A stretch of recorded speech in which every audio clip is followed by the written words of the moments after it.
को उठाओ। इस मंगलवार और इस बुधवार को prayer mountain healing live meetings होंगी। अपने हाथों को उठाओ उन मीटिंग्स के लिए।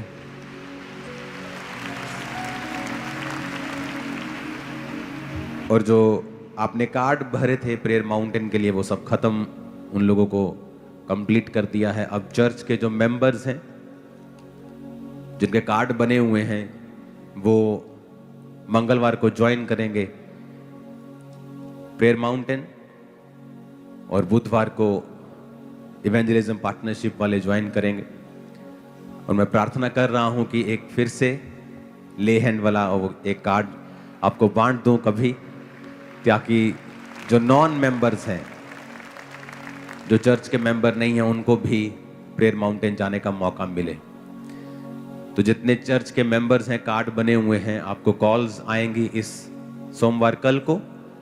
परसों आप प्रेयर माउंटेन में मेरे साथ होंगे प्रेयर मीटिंग। हालेलुया। उठाओ अपने हाथों को मंगलवार और बुधवार के लिए। और बहुत से लोग हीलिंग और डिलीवरेंस को पाएंगे उन लाइव मीटिंग्स में। अपने हाथों को उठाओ। और जूम ले हैंड भी होगा, लाइव मीटिंग्स भी होंगी, टेस्टिमनीज भी होंगी और वहां पे लोग भी होंगे जो उस प्रेयर को ज्वाइन करेंगे। अपने हाथों को उठाओ। परमेश्वर तेरा आत्मा जुम्बिश के साथ कार्य करे, बहुत से लोग बचाए जाएं। तेरा पवित्र आत्मा अजीब और अचंभी रीति के साथ कार्य करे। प्रभु यीशु मसीह के पवित्र और सामर्थी नाम में हम मांगते हैं, आमीन। ऊंचा खुद, ये ब्लेसिंग आपकी है चर्च। हालेलुया। तो मंगलवार और बुधवार को तैयार रहें। जो लोग जिनको कॉल आएगी वो मेरे साथ होंगे, बाकी आप लोग ऑनलाइन होंगे। और वहां पे हॉस्पिटलाइज्ड और सीरियस लोगों के लिए जूम लैंड ले हैंड भी होगा। मेरा बिलीव है परमेश्वर का आत्मा अजीब और अचंभी रीति के साथ कार्य करेगा। हालेलुया। तो प्रार्थना करके मैं आपको ले हैंड वाले कार्ड और जो प्रेयर माउंटेन वाले कार्ड है वो भी मैं कोशिश करूंगा उन लोगों के लिए भरवाने के लिए जो चर्च मेंबर्स नहीं हैं, ताकि सबको कहीं ना कहीं मौका मिले उस प्रेजेंस में जाने का और डिलीवरेंस को हासिल करने का। उठाओ अपने हाथों को और कहो, खुदावन आज जो कुछ मैं सुनने वाला हूं वो मैं दूसरों को सुनाऊंगा, खुद भी मानूंगा। मांगो, ऊंची आवाज में प्रार्थना करो। प्रभु यीशु मसीह के सामर्थी नाम में हम मांगते हैं। लास्ट वीक आपने सुना था कि हमने अपनी कैपेसिटी को अगर नहीं बढ़ाया तो परमेश्वर की इच्छा होने के बावजूद भी आप लोगों की लाइफ में वो ब्लेसिंग जो है वो एंटर नहीं करती। अगर बर्तन 1 लीटर का है, अगर आप 4 लीटर उसमें उंडेलने की कोशिश करेंगे तो वचन कहता है कि वो वेस्ट हो जाएगा। और बाइबल कहती है कि अगर नया दाखरस पुरानी मश्क में डालेंगे तो वो नया दाखरस भी खत्म हो जाएगा, क्योंकि पुरानी मश्क में जब वो रिएक्शन करेगा, जब उसमें गैस पैदा होगी तो वो फट जाएगी। तो परमेश्वर ने कहा अगर नया दाखरस तुम्हें बचाना है तो नई मश्क में डालना होगा। और नई मश्कें चमड़े से बनी होती थी और चमड़ा जब वो नया होता था तो लचकीला होता था। जब दाखरस डालते थे, जब उसमें गैस पैदा होती थी तो वो लचकीला होने के कारण फटता नहीं था और बच जाता था। तो परमेश्वर ने कहा था अगर तुम्हें नई ब्लेसिंग चाहिए तो मेक श्योर जो तुम्हारी मश्क है, तुम्हारा जीवन है, तुम्हारी लाइफ है, उस नई ब्लेसिंग के काबिल हो। प्रभु यीशु मसीह ने अपने चेलों को कहा कि जब तुम किसी के घर में जाना तो कहना तुम पर आशीष हो। अगर वो आशीष के काबिल हुआ तो वो आशीष उस पर टिकी रहेगी। अगर वो आशीष के काबिल नहीं हुआ तो वो आशीष तुम्हारे पास वापस आ जाएगी। इसका मतलब हमारा भी एक रोल है कि हम आशीष के काबिल बने, कि जब परमेश्वर का दास, परमेश्वर का आत्मा हमें आशीषित करे या हमारे ऊपर वचनों को डिक्लेयर करे, हमारे ऊपर प्रोफेटिक वचनों को डिक्लेयर करे, हमारे ऊपर प्रार्थनाओं को डिक्लेयर करे, तो वो प्रार्थनाएं व्यर्थ ना हो, हम उसके काबिल हों।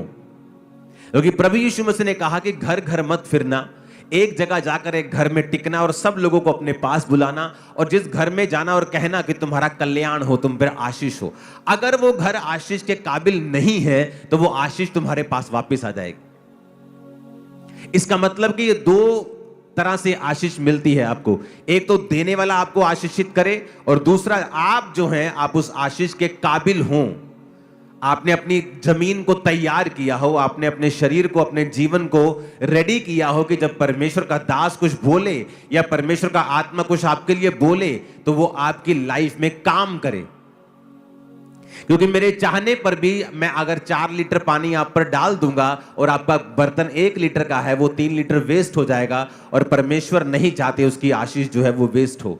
इसीलिए ज्यादातर बाइबल में आप देखते हो कि जब भी किसी ने अपने स्पिरिचुअल सन को, कलीसिया को, पौलुस ने लिखा या परमेश्वर के और दासों ने लिखा, तो उन्होंने ज्यादातर समय जो है आपकी कैरेक्टर बिल्डिंग के ऊपर लगाया। जब पौलुस ने मिथियुस को लिख रहा था तो उसने सारा कुछ उसकी कैरेक्टर की, उसके चरित्र की बिल्डिंग कैसे हो उस पर लगाया, क्योंकि परमेश्वर का दास ये जानता था कि अगर तुम्हारा जीवन इस काबिल होगा तो परमेश्वर की आशीष तुम पर आएगी भी और टिकेगी भी। अपने पड़ोसी को बोलो, परमेश्वर की आशीष तुम पर आएगी भी और टिकेगी भी।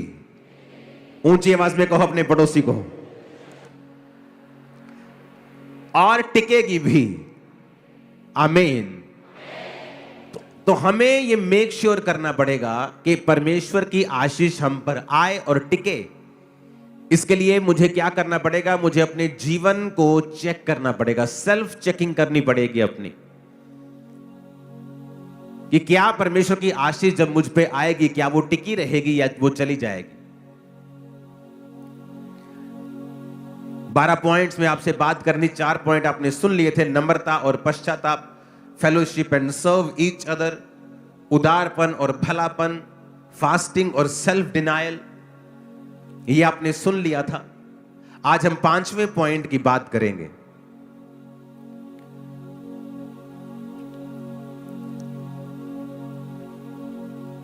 जो है, अपने पड़ोसी को बोलो, इंतजार करना।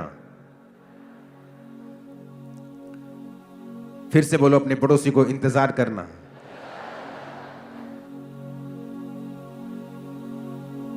भजन संहिता 46 उसकी 10 आयत को हम पढ़ेंगे। कहता, चुप हो जाओ और जान लो कि मैं ही परमेश्वर हूं। मैं जातियों में महान हूं, मैं पृथ्वी भर में महान हूं।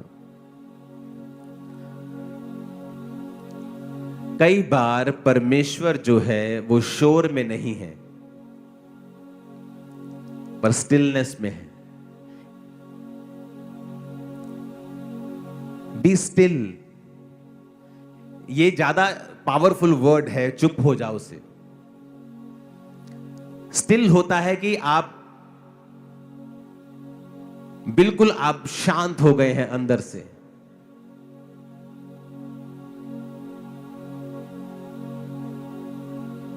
कई बार आप अपनी जिंदगी में इतने ज्यादा परफॉर्मेंस ओरिएंटेड हैं कि आपको हर वक्त परफॉर्मेंस देनी है परमेश्वर में। आज मैंने 6 घंटे प्रार्थना की, आज मैंने इतने रोजे रखे और ऊंची ऊंची प्रार्थना। कई बार परमेश्वर, वो ठीक है सब कुछ, लेकिन मैं आपको नेक्स्ट लेवल सिखा रहा हूं।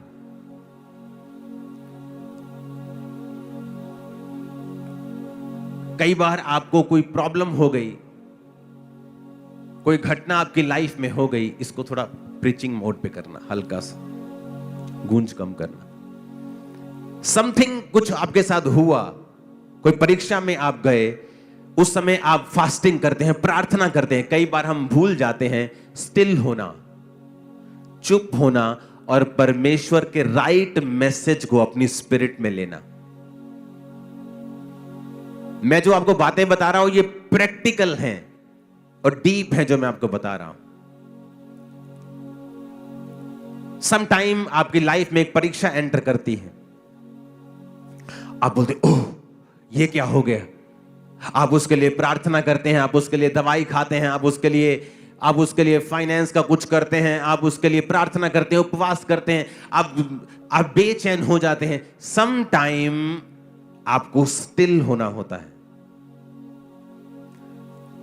और आपको परमेश्वर से प्रार्थना करनी होती है कि मैं इस सिचुएशन में क्यों हूं। और कई बार आपकी प्रार्थना के शोर में परमेश्वर आपसे बात नहीं कर पाता, या जब आप ये मैं स्पिरिचुअल बात कर रहा हूं, मैं आवाज की बात नहीं कर रहा हूं, मैं शोर की बात नहीं कर रहा हूं, मैं समथिंग आपको स्पिरिचुअल सिखा रहा हूं। आपको समझने के लिए भी आज 2 दिमाग लगेंगे। सम टाइम आपको बैठना होता है और स्टिल हो जाना होता है।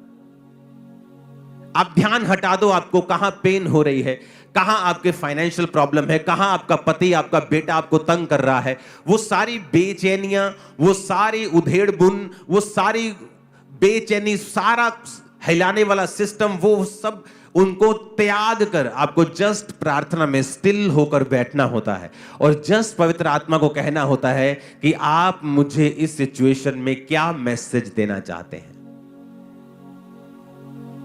आप हैरान हो जाएंगे जब परमेश्वर का आत्मा उस सिचुएशन में आपसे बात करेगा और आप उसको फॉलो करेंगे।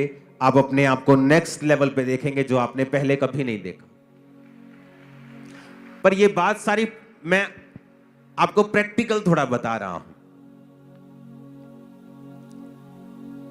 इसको समझाना भी मुश्किल है थोड़ा सा। आप कई बार इतने बेचैन होते हैं प्रार्थना में और आप अपनी लाइफ की इन चीजों में कि आप भूल जाते हैं कि आपको परमेश्वर कई बार स्टिल जब आप होते हैं, जब आप काम होते हैं,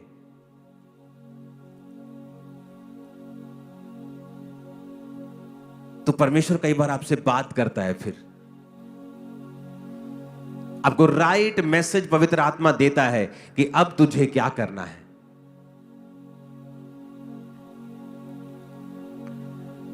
मैं नहीं जानता आपको समझ आ रही है कि नहीं, थोड़ा थोड़ा आ रहा है कि स्टिल होना,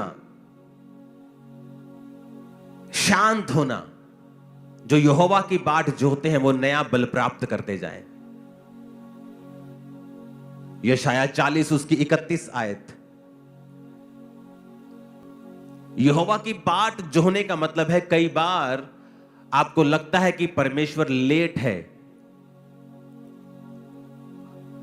और आप प्रार्थना कर रहे हैं, परमेश्वर तू जो जानता है मेरी उम्र 35 साल की हो गई, मैं अभी तक शादीशुदा नहीं हूं, देख सारी लड़कियों की शादी हो गई, परमेश्वर सारे मुंडिया का ब्याह हो गया, परमेश्वर मेरा कदों होएगा, परमेश्वर कदों तू। और कई बार हम इतने बेचैन हो उठते हैं कि हम भूल जाते हैं कि हमें स्टिल होना है और स्टिल होकर, शांत होकर वेट करनी है। शांति में हमें प्रार्थना करनी है, आप ऊंची या कम ऊंची जैसी भी करें, लेकिन आपका जो हार्ट है वो स्टिल होना चाहिए और ये आपकी कैपेसिटी को बढ़ा सकता है।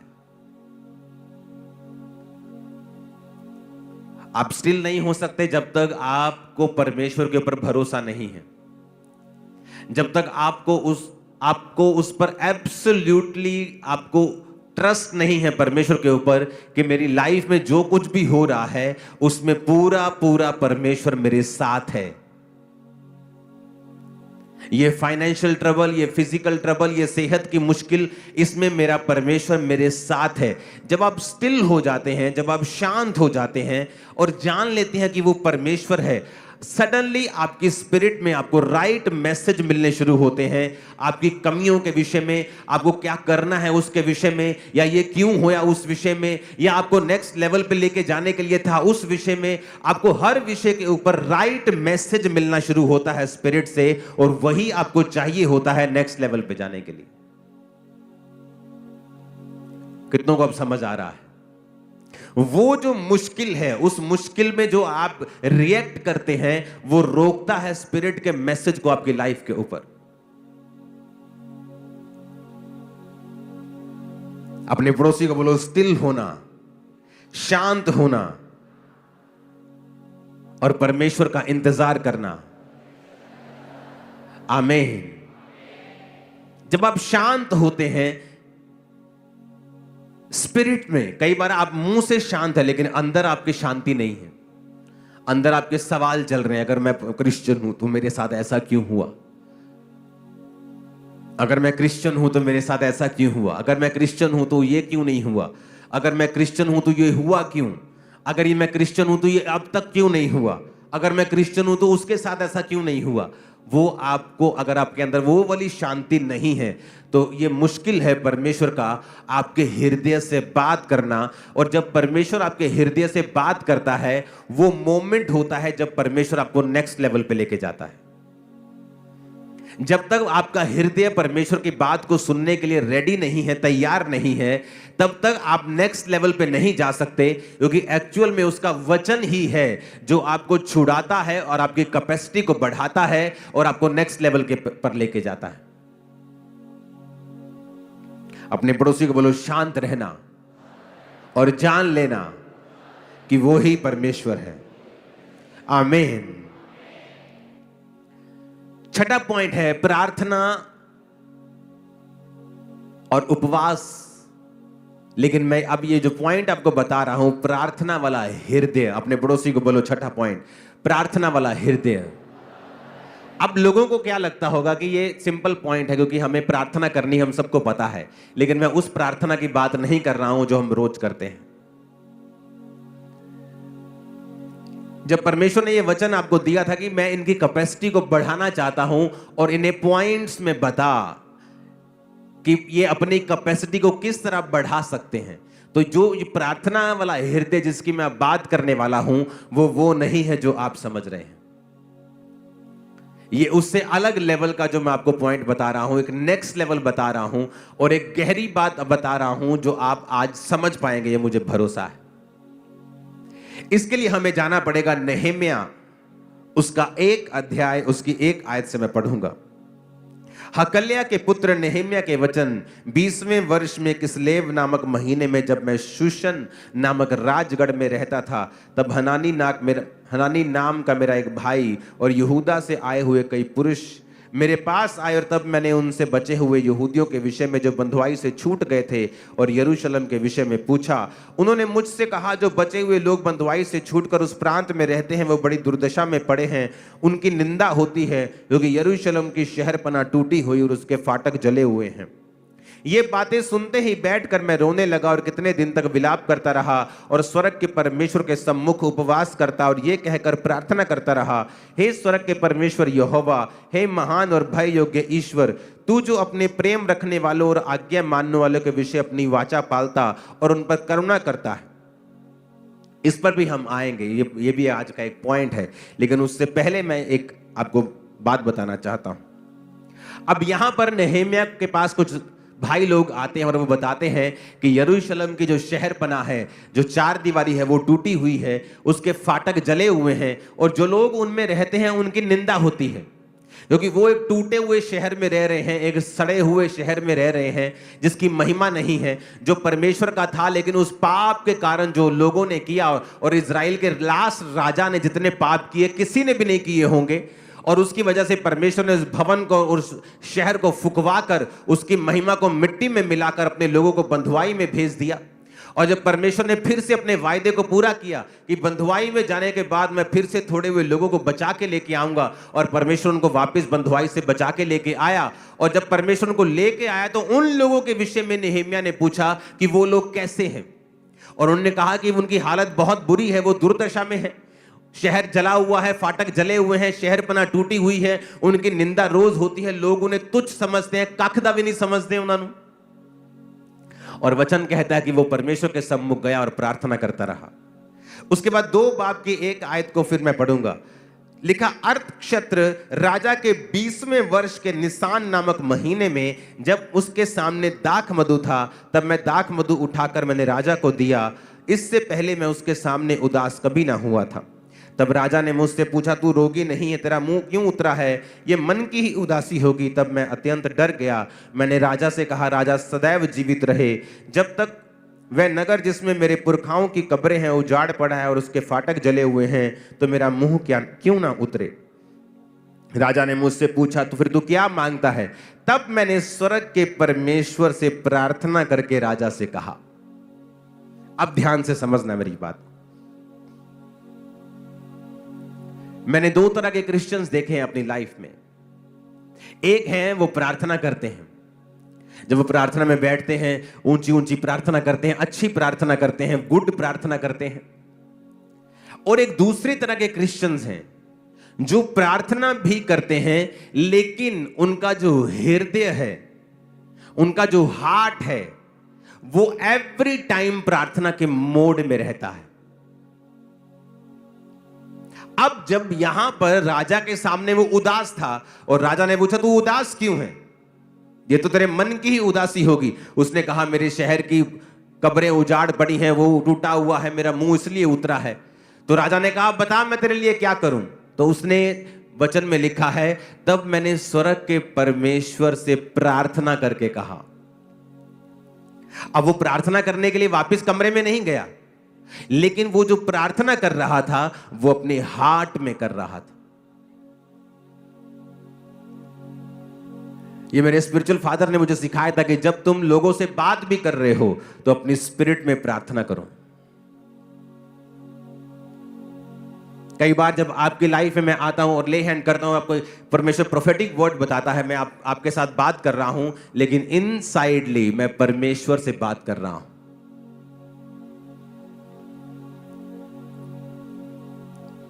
एक पास्टर जिसकी सेवकाई से डॉक्यूमेंटेड मुर्दे चंगे हुए और जी उठे, उसको जब किसी ने पूछा आप कितनी प्रार्थना करते हैं, उसने कहा मैं हर वक्त प्रार्थना करता हूं। अब ये दो तरह के लोग इसमें भी होंगे। एक होंगे जो बोलेंगे नहीं मैं बैठ के प्रार्थना नहीं करता हूं, मैं चलता फिरता प्रार्थना करता हूं, परमेश्वर को हर वक्त याद रखता हूं। वो उस तरह की प्रार्थना नहीं है जिसकी मैं बात कर रहा हूं। जिस प्रेयर वाले हार्ट की मैं बात कर रहा हूं, उस लेवल तक आप कभी नहीं पहुंच सकते जब तक आप रोज 3-4 घंटे प्रार्थना नहीं करेंगे मिनिमम। क्योंकि अगर आप कहेंगे मैं बैठ के प्रार्थना नहीं करता हूं, मैं चलता फिरता करता हूं, आप एक अलग लेवल पे हैं, आप छोटे लेवल पे हैं। लेकिन जिस लेवल की मैं बात कर रहा हूं, जब आप रोज परमेश्वर के साथ उसको अपना समय देते हैं, आप उसको अपना मुंह दिखाते हैं, आप प्रभु के सामने खड़े होते हैं, और जब आप प्रार्थना से उठकर फिर अपने कामों में चले जाते हैं, अपने बिजनेस में, अपनी जॉब में, अपने डेली अफेयर्स में चले जाते हैं, तब आपका जो हृदय है वो प्रेयरफुल होना चाहिए। मोस्टली लोग ये नहीं समझते हैं कि इससे इसे इंटीमेसी कहते हैं, परमेश्वर के साथ हर वक्त प्रभु के साथ जुड़े रहना। ये जो मैं आपको बता रहा हूं, मैं जानता हूं ये आम इंसान के लिए पॉसिबल नहीं है, लेकिन मैं आपको ये बता देता हूं, यही एक रीजन है आपकी कैपेसिटी को ये बढ़ा सकता है, इतना काबिल बना सकता है कि दुनिया आपको देखने के लिए होगी। मैं आपको बता रहा हूं, ये मैं आपको अपनी लाइफ के सीक्रेट दे रहा हूं कि जब आप किसी से प्रार्थना आप बात कर रहे हैं, आप इनसाइडली परमेश्वर से प्रार्थना कर रहे हैं, और वो प्रार्थना सुनाई नहीं दे रही, आपके होंठ नहीं हिल रहे, आपका पूरा अटेंशन उस व्यक्ति की तरफ है, लेकिन इनसाइडली आप परमेश्वर के साथ अटैच्ड हैं और उससे बात कर रहे हैं। आप समझ पा रहे हैं कि नहीं? आप किसी से बात कर रहे हैं, लेकिन इनसाइडली आप प्रभु के साथ भी पूरे कनेक्शन में हैं उस समय।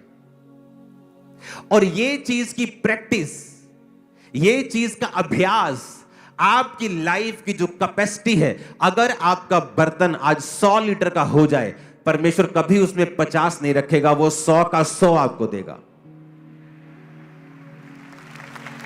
और जो बातें मैं आपसे कर रहा हूं, ये आपको 1 से 4 नहीं है, 1 से 100 कर देगा।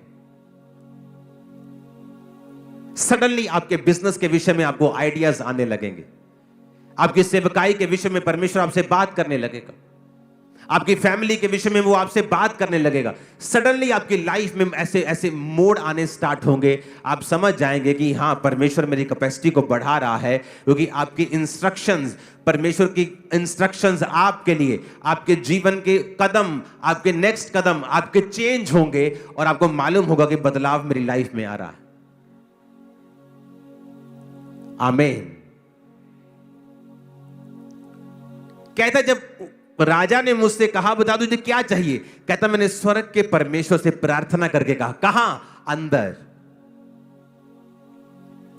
लोगों को लगता है कि ओके, मुझे एक जगह खरीदनी है, ओके बैंक में बैलेंस है सीए साहब, हाँ हाँ बैलेंस है, ओके मैं जाता हूं जगह खरीदता हूं, और सडनली वो क्या देखते हैं, अपने आप को ट्रबल में फंसा हुआ। चाहे आपके पास पैसा है, चाहे वो जगह तैयार है जो आपने लेनी है, लेकिन उससे पहले आपको प्रार्थना करनी है।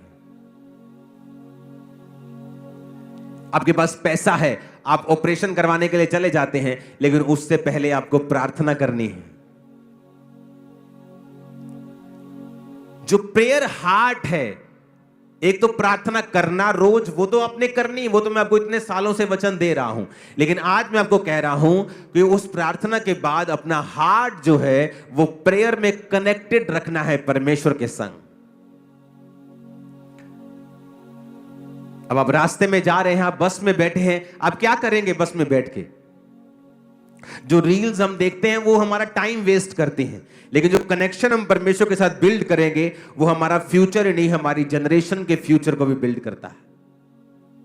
अब क्या देखना है? रील्स देखना है कि हमें अंदर से कनेक्टेड रहना है परमेश्वर के संग? जो प्रार्थना वाला हृदय जिसकी मैं बात कर रहा हूं,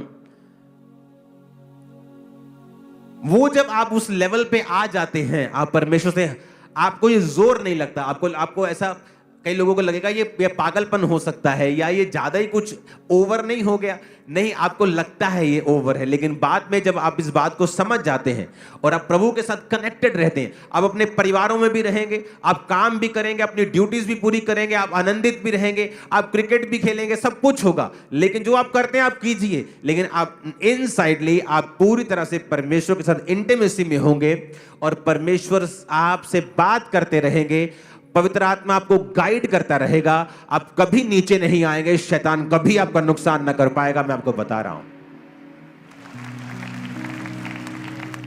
और ये पॉसिबल है, ये पॉसिबल है कैसे? वचन के साथ कनेक्टेड रह के।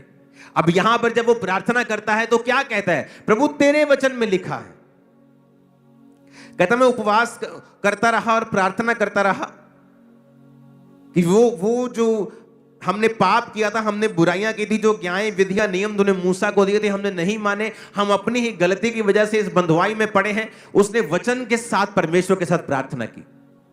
आज किन लोगों को शैतान धोखा देता है? जो वचन में नहीं है, जिनको वचन की नॉलेज नहीं है, जो ये नहीं जानते कि परमेश्वर के वचन में अगर लिखा है आप उसके लिए प्रार्थना कैसे कर सकते हैं। अगर आपको पता है व्यभिचार पाप है, आप प्रार्थना कैसे कर सकते हैं कि प्रभु अगर तेरी इच्छा है तो? प्रभु तो पहले बता चुका है ये पाप है, ये व्यभिचार है।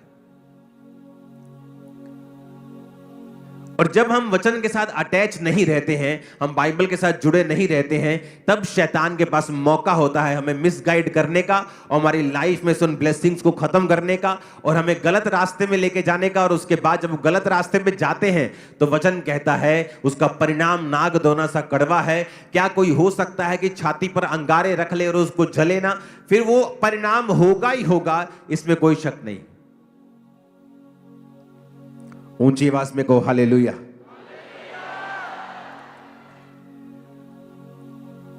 इसीलिए स्टिल रहना, शांत रहना, अपने स्पिरिट को अंदर से शांत रखना और अपना ध्यान परमेश्वर की ओर लगाना। और दूसरा, प्रार्थना वाली स्पिरिट और हृदय रखना। वो प्रार्थना वाला हृदय जो परमेश्वर के साथ कनेक्टेड हो और परमेश्वर के साथ जुड़ा हुआ हो। हालेलुया।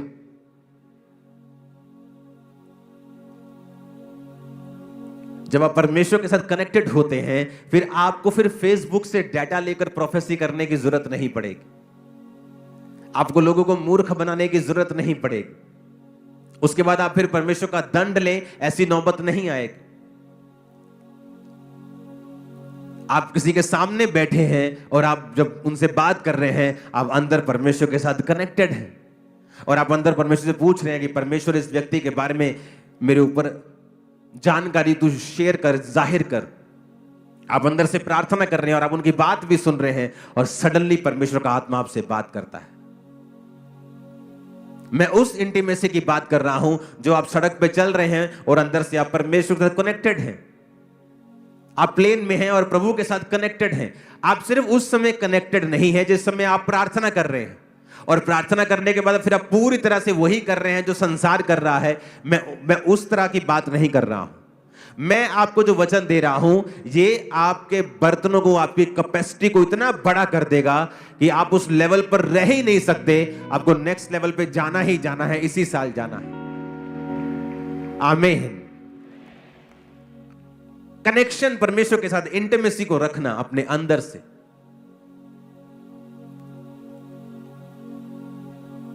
हालेलुया। और ये लेवल तभी पॉसिबल है जब आप रेगुलर प्रेयर करने वाले हैं।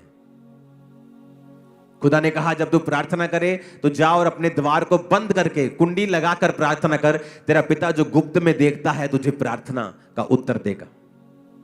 जब तू उपवास करे तो जा और अपने सिर को तेल मल के अपने मुंह को धो कि तेरा मुंह उतरा हुआ ना हो, ताकि तेरा पिता तुझे गुप्त में उपवासी जाने। जो तू गुप्त में करेगा तेरा पिता उसे उसका फल देगा। जब तू दान करे, उन्हें कहीं नहीं कहा अगर तू दान करे, अगर तू उपवास करे, अगर तू प्रार्थना करे। उसने कहा जब, यानी प्रार्थना करना, प्रार्थना का हृदय रखना। और सातवां है जो कुछ भी करना उसे गुप्त में करना।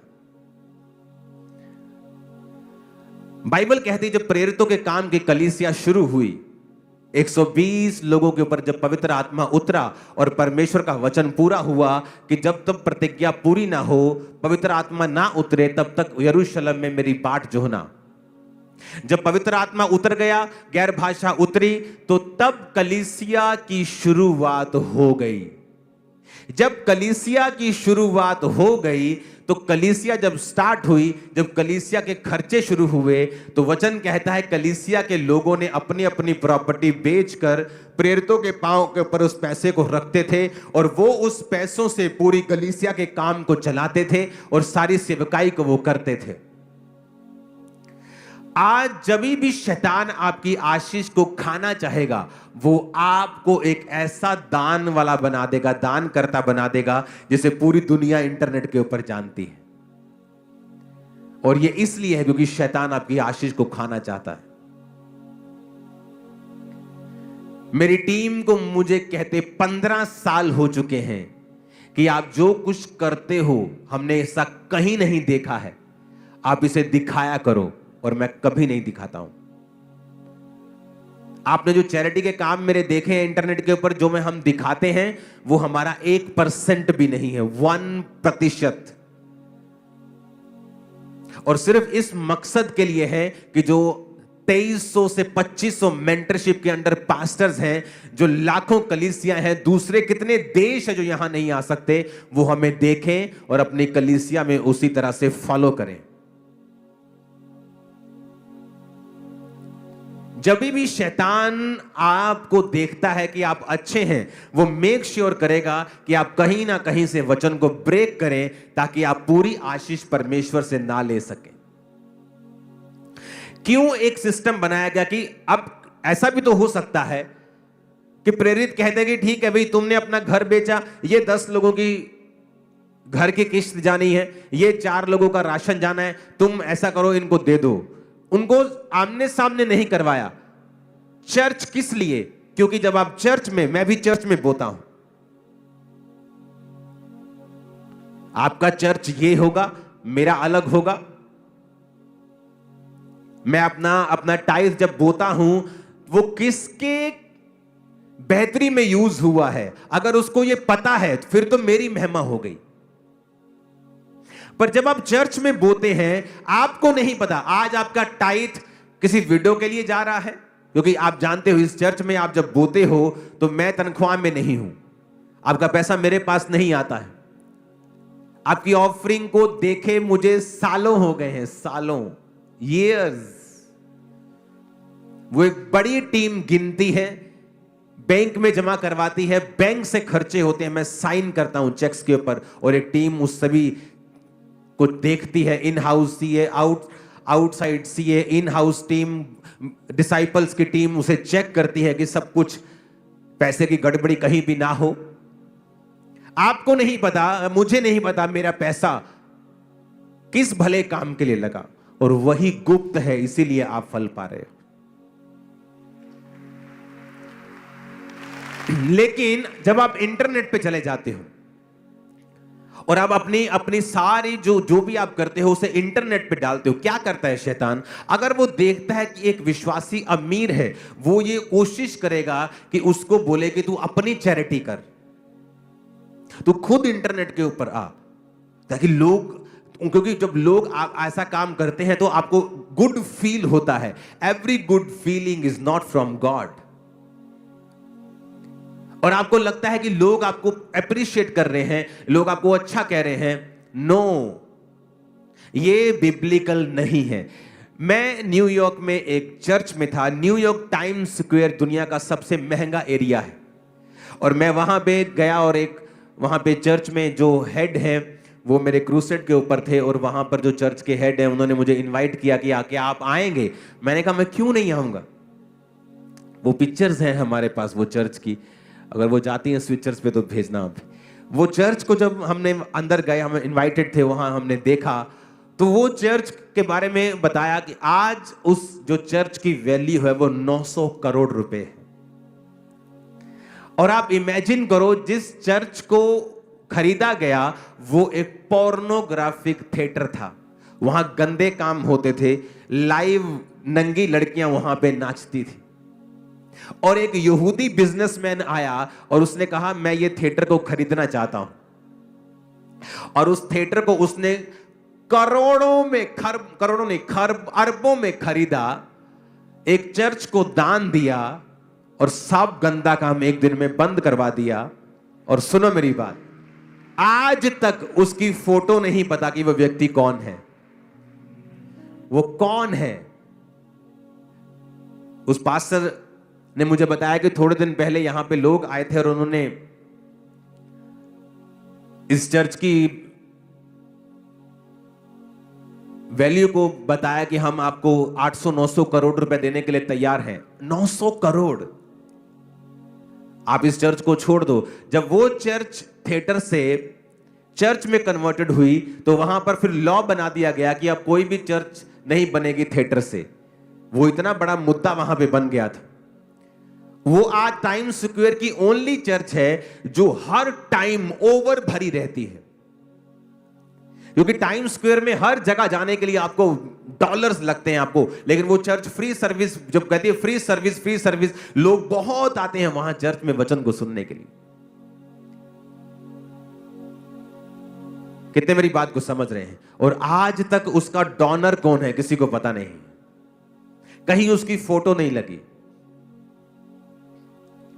लेकिन हमें चाहिए होता है अगर हमने 50,000 रुपए दिया, पत्थर पे नाम लिख के हमारा चर्च में लग जाए।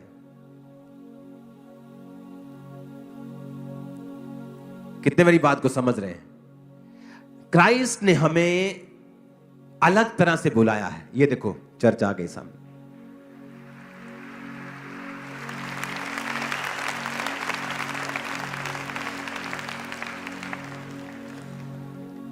क्या सुंदर चर्च है, देखा आपने?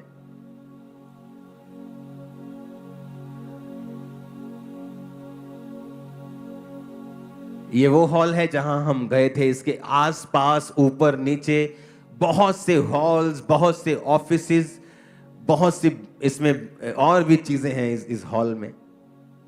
वेरी ब्यूटीफुल, बहुत शानदार, जबरदस्त। और यहां पर एक भी जगह आपको मालूम नहीं होगा कि किसने। और इमेजिन करो, एक बिजनेसमैन आया और उसने परमेश्वर के नाम के लिए इतना बड़ा काम कर दिया। जो बड़े बिजनेसमैन हैं उनका मकसद अपनी एनजीओ खोल के चैरिटी करना नहीं होना चाहिए, क्योंकि उसमें लोग आपको जानते हैं, आपकी फोटो जानते हैं, आप जानते हैं। इसलिए परमेश्वर ने चर्च सिस्टम को बनाया कि जब आप चर्च में बोते हैं, लोग नहीं जानते हैं कि वो पैसा जिनकी मदद हो रही है, जो मेडिकल जिनके ट्रीटमेंट चल रहे हैं, यूनिवर्सिटीज की फीसेस जा रही हैं, बच्चों की स्कूल फीसेस जा रही हैं, जो अनाथ बच्चे भी मैंने गोद लिए हुए, आपको शायद नहीं मालूम होगा, वो भी आप जब बोते हैं उन्हीं पैसों से उनकी सेवा हो रही है। तो जब आप बोते हैं तो वो एक सीक्रेट मिशन बन जाता है। इसलिए परमेश्वर ने चर्च व्यवस्था शुरू की कि हर एक व्यक्ति चर्च में पैसों को लाता था और चर्च में एक कमेटी बना के उन सभी पैसों को लोगों की बेहतरी के लिए काम कर दिया जाता था। तो आज इस चीज से बच के रहना है। अगर आप फाइनेंशियली ब्लेस्ड हैं, मेक श्योर कि चर्च के बड़े से बड़े कामों के लिए आप आगे होने चाहिए।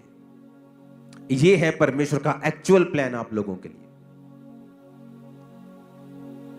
यह है परमेश्वर का मास्टर प्लान आप लोगों के लिए। अगले महीने झारखंड में क्रूसेड है, बहुत बड़ा।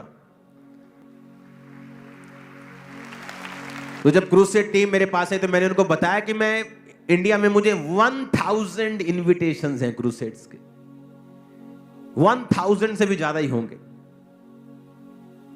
लेकिन जब मैं नाम लेना चाहता हूं उन क्रूसेड्स का, जब मैं क्रूसेड पे गया तो लोगों की टिकटें बिकी। वहां पे जो फ्रंट पे बैठना चाहते हैं चेयर्स के ऊपर, उनकी टिकटें बिकी। और मैंने उस चीज का विरोध किया कि अगर आपने मुझे बुलाना है तो आप मुझे बेच नहीं सकते, आप गॉस्पेल को बेच नहीं सकते। इसलिए मैं हमेशा बहुत कम मैंने डेट्स दी हैं इंडिया की दूसरी स्टेट्स की क्रूसेड्स के लिए।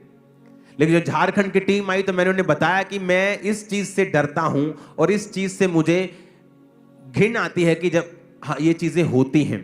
तो मैंने कहा मैं एक सिस्टम बनाऊंगा कि झारखंड के लिए एक नंबर को हम लॉन्च करेंगे, आज नहीं फिर कभी, या आज भी हम दे सकते हैं वो नंबर अगर आपके पास है तो। सिर्फ नंबर, क्रूसेड की डेट्स नहीं देनी है, वो मैं आपको 1-2 हफ्ते में बता दूंगा। तो इसके लिए हमने एक नंबर बनाया कि इस नंबर पे जो लोग क्रूसेड्स के लिए बोना चाहते हैं, चाहे वो झारखंड के हों, चर्चिस वहां पे कोई भी कलेक्शन अब नहीं कर पाएंगे। उससे क्या होता है कि जो चर्च करवा रही है मान लो वो तो अच्छी है, लेकिन गलत नाम के ऊपर भी गलत लोग भी पैसा इकट्ठा करना शुरू कर देते। पापा आ रहे हैं, प्रभु का दास आ रहा है, आप पैसा दो पैसा दो, तो मैसेज आने स्टार्ट हो जाते हैं कि आपके नाम से लोग पैसा इकट्ठा कर रहे हैं। तो मैंने एक सिस्टम बना दिया कि चर्च का, अगर खामरा चर्च का क्रूसेड है तो ये बात समझ ली जाए कि कभी भी इसके लिए कलेक्शन नहीं होगी। जिसने बोना है ये एक ही नंबर आपको दे दिया जाएगा, इस नंबर पे कॉल करो कि मुझे इस क्रूसेड के लिए बोना है, मुझे पार्टनर बनना है। और उसी दिन जब आप क्रूसेड होता है आपसे मिल लिया जाता है 1-1 मिनट के लिए, और बस हमें पता होता है कि ये 15 लोगों ने 1-1 लाख बोया, बाकी खर्चा ऑफरिंग से किया, बाकी खर्चा इससे किया। मुझे कोई फीस नहीं चाहिए कि मैं झारखंड में जाऊंगा, मेरी टीम बसों का खर्चा, फ्लाइट्स का खर्चा, होटल का, मुझे कुछ नहीं चाहिए। मुझे ये चाहिए कि सारा कुछ क्लीन हो, नीट हो, कोई पैसा कोई किसी से खाया ना जाए, किसी के साथ कोई हेराफेरी ना हो। तो ये नंबर मैंने बना दिया, सिस्टम बना दिया। अब जहां भी इंडिया में क्रूसेड होगा, आप इस बात को समझ लेना कि उसके लिए कहीं भी कलेक्शन, चर्च से कलेक्शन नहीं होगी।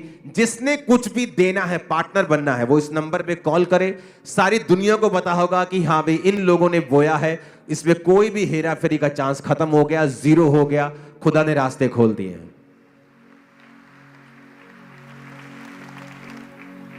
मुझे हमेशा से आदत है प्रोटोकॉल बना के चलने की। फिर वो जो प्रोटोकॉल परमेश्वर मुझे देता है वो लाइफ टाइम चलता है और उसमें कभी गड़बड़ नहीं होती।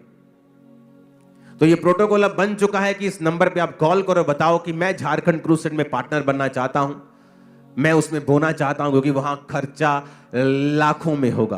क्रूसेड की डेट फाइनल हो चुकी है, मार्च में फाइनल हो चुकी है। आपको मैं बता दूंगा जब समय आएगा, राइट टाइम आएगा, मैं आपको उसको बता दूंगा। तो ये नंबर नोट करके जब भी क्रूसेड होगा आपको ये नंबर पे कॉल करनी है कि मैं इस क्रूसेड के लिए जो मेरे एरिया में हो रहा है, अब पठानकोट में होगा या फिरोजपुर में होगा, यहाँ होगा, ईस्ट में होगा, जहां जहां भी क्रूसेड्स होंगे तो ये नंबर होगा। इसी नंबर पे आप पार्टनर बनेंगे। सबको पता होगा कि हाँ भी इसने इसी नंबर पे बोया है, कोई और कलेक्शन जो है नहीं है। इस नंबर के अलावा आपने कहीं और कलेक्शन में हिस्सा दिया है तो वो चर्च का हिस्सा नहीं है, ताकि कोई भी व्यक्ति चर्च के नाम पर किसी से धोखाधड़ी ना कर सके। जितनी ताकत है तारीफ कर दो खुदावंद। हालेलुया। तो अब हमें यह बात रखना है कि क्यों परमेश्वर कहता है प्रार्थना करो तो कुंडी लगाओ और गुप्त में करो। अगर तुमने रोजा रखना है तो ये नहीं तुम्हारी शक्ल बनी हुई हो, तुमने गंदे कपड़े डाले हुए, टाट डाल के तुम ऐसे झुक के चलो, लोगों को बताओ आज मेरे भाई ने रोजा रखा है। परमेश्वर कहता है रोजा रखो तो बाल अपने स्ट्रेट करो, जरा तेल लगाओ और थोड़ा मुंह पे तेल करके थोड़ा धो के पूरा साफ सफाई करके रखो कि तुम उज्जवल लगो लोगों में, ऐसा न लगे कि तुमने रोजा रखा है। तेरा पिता जो गुप्त में देखेगा तुझे उपवासी मानेगा और तुझे फल देगा। जब तू दान करे, तेरे दाहिने हाथ को पता हो, बाहिने को ना पता हो, तेरा दाहिना करे बाहिने को ना पता लगे, बाहिना करे दाहिने को ना पता लगे। जब तू दान करे तेरा दान भी गुप्त में हो। हालेलुया। अगर आप उन लोगों की हिस्ट्री देखेंगे जिन लोगों ने ओपनली आकर और बताया है कि मैं दानी हूं, मैं दानी हूं, आप देखेंगे उनकी रेपुटेशन एक समय में आकर बहुत खराब हो जाती है। उसका उनको कोई फायदा नहीं होता है। आपका दान गुप्त होना चाहिए। यही सिस्टम है। अगर हम अपने आप को कैपेसिटी में बढ़ते हुए देखना चाहते हैं तो जो विजन, जो दर्शन परमेश्वर देता है वो हमेशा कलीसिया को देता है। हालेलुया।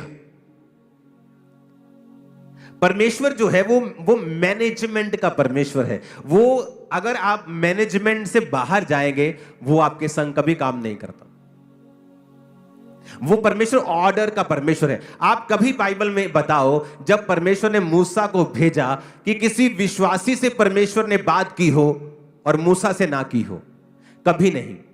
परमेश्वर का एक ऑर्डर था, ठीक है मैं मूसा को ठहराता हूं, मैं मूसा से बात करूंगा, मूसा तुमसे बात करेगा, ये मेरा ऑर्डर है। उस ऑर्डर के बाहर जब भी आप जाएंगे आपको हमेशा निराशा मिलेगी।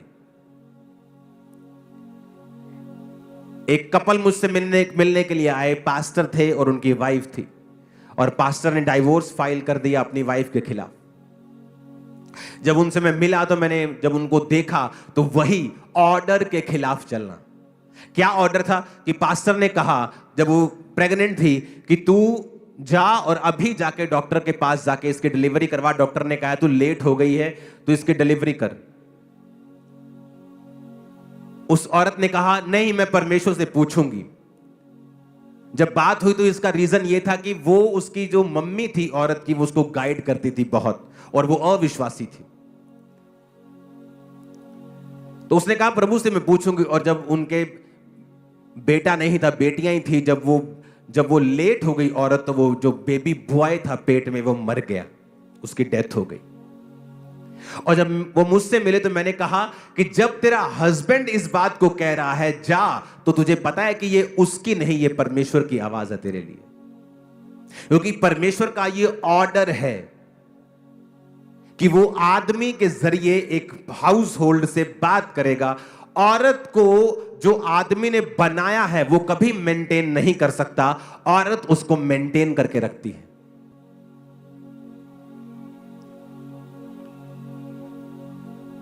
मैंने कहा तब तुझे बोल दिया था, क्योंकि परमेश्वर मैनेजमेंट का परमेश्वर है, और दूसरा वो तेरा हस्बैंड है, तीसरा वो खुदा का दास भी है। और वहां पर जब वहां पे चीज ब्रेक हुई तो शैतान ने काम किया। तब मैंने उन्हें काउंसल करके भेजा, और मैं आशा करता हूं वो एक हो गए होंगे, जल्दी गवाही के लिए आएंगे। आमीन। शैतान चाहता है कि आप कहीं ना कहीं आप मैनेजमेंट के खिलाफ हो जाएं। मूसा ने एक औरत से शादी की और लोग उसके खिलाफ हो गए क्योंकि वो वचन के खिलाफ था, या दूसरी जाति की वो थी, या कुछ रीजन इसका हो सकता है। परमेश्वर ने कहा अगर मूसा ने गलती की, तुम्हें किसने ठहराया कि तुम मूसा की इंसल्ट करो? और मरियम कोड़ी हो गई। तब उनको समझ आया कि जो परमेश्वर ने ठहराया है आप उसका विरोध नहीं कर सकते, क्योंकि ये उसके मैनेजमेंट का, उसके सिस्टम का विरोध होगा। जब भी परमेश्वर आपको ब्लेस करता है वो आपको मैनेजमेंट के नीचे रखता है। बहुत से लोग हैं पुराने समय में जो मैनेजमेंट के खिलाफ चले और आज अपनी जिंदगी में फेलियर बन के बैठे हैं, कहीं नहीं पहुंचे। उनके बाद के आए बच्चे उनसे कहीं अधिक ब्लेस्ड हैं, कहीं अधिक अनॉइंटेड हैं। वो काबिल भी थे, समझते भी थे, लेकिन इसका मतलब यह नहीं है कि आप काबिल हैं तो आप बुद्धि वाले हैं तो आप परमेश्वर की ठहराई चीजों के खिलाफ चल पाएंगे। हालेलुया।